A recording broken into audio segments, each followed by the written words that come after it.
Well guys, Joker 2 is officially out. You can see it in tons of theaters across the world early, as the film hit theaters on Monday, which is really weird. So in this video, I'm doing a completely spoiler-free review of my thoughts on the film.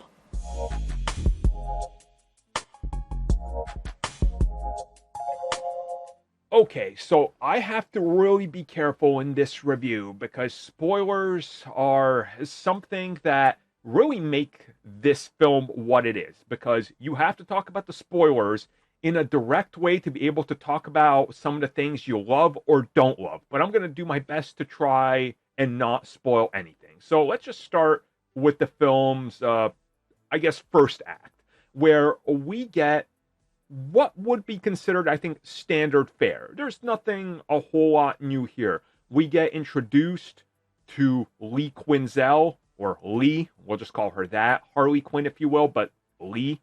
And then, of course, there's what's going on with Arthur, aka Joker, and the fact that he's on trial. And the way that these two stories converge towards the same thing, aka the characters falling in love with one another, I thought was handled in a pretty good way. I'll be real with you. This actually surprised me. I liked it because we're seeing that Lee is this blinded by love fangirl of Joker.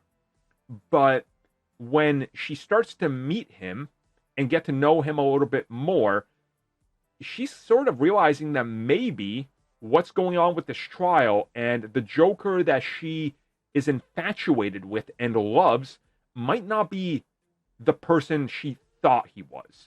And that's because there's already movies based in this universe, in the Joker universe, based on what the Joker did. And they, based on true events, they exaggerate the story. And that's what she fell in love with. So you can already see how the relationship isn't exactly off to a solid start, but there's hopes on both of their parts, right? And as the movie continues, this is where you get more and more of that musical aspect. I will say that it didn't work for me. But again, I want you to understand that I'm not a fan of musicals. I've been saying that on the podcast since we started the podcast. It's very well been established. I don't like musicals in anything, even if I love the product. Like The Simpsons, I do not like musicals. I love Always Sunny in Philadelphia. When they do a musical thing, I don't like it. It's just not my thing. So I want you to understand that when I say I didn't like it, it didn't work for me, that it is me. It might not be you. I know somebody whose one of their favorite films is that movie Chicago. I watched it once. It was one of the worst things I've ever seen. But again, it's a musical. It's not my thing. But I will say, when they are singing, when Lady Gaga is just, Gaga, as you know her, with her over-the-top performances in real life and all that, that shines through. I do not have a problem with her music at all. My wife listens to her music and whatever. It's not my thing, but I can tell that she's talented, right? And I thought she did great. Joaquin Phoenix does great. Like, the roles, that way that they play them, and how they shift tone and how they present themselves and how they almost have a whiplash effect that works with how they jump around is honestly great.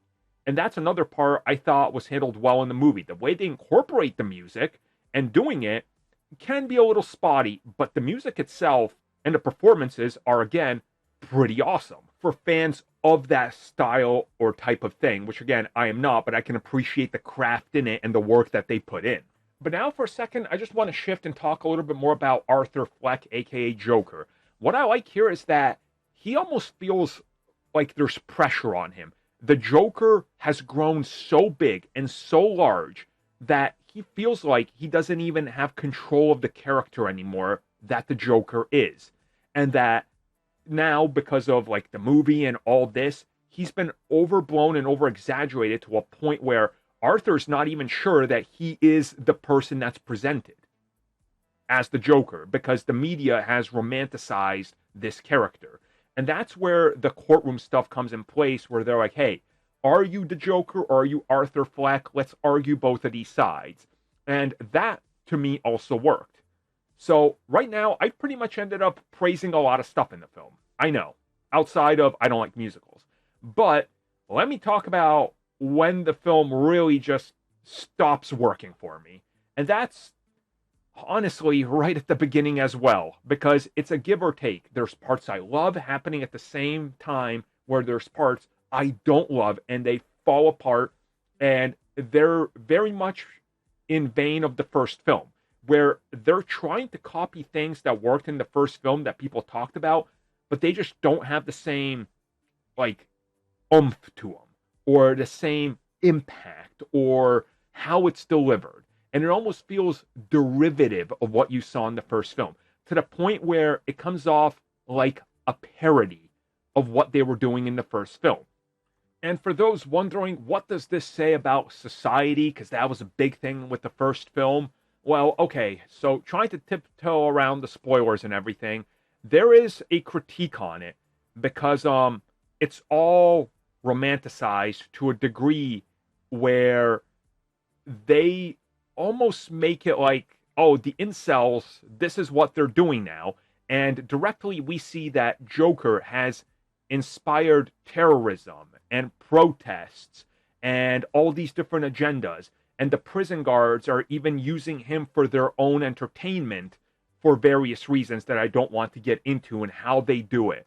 And there's a lot of a missing the point of the critique of these elements, like Joker inspiring terrorism. There could be something a lot more there that reverberates and could reflect the real world today, but they're afraid to do it.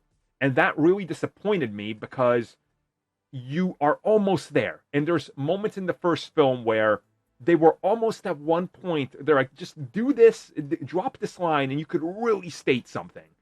And they were too afraid. And again, it's repeated here, almost like they were trying to, but then they realized, okay, we got to be safe, just pull it back, it's going to be good. Now, if you've seen the spoilers and how the film ends, again, I'm not going to talk about that here, but what happens, I think, will disappoint a lot of people, because by the end of the film, everything you thought the Joker stood for and was going for and everything kind of falls flat.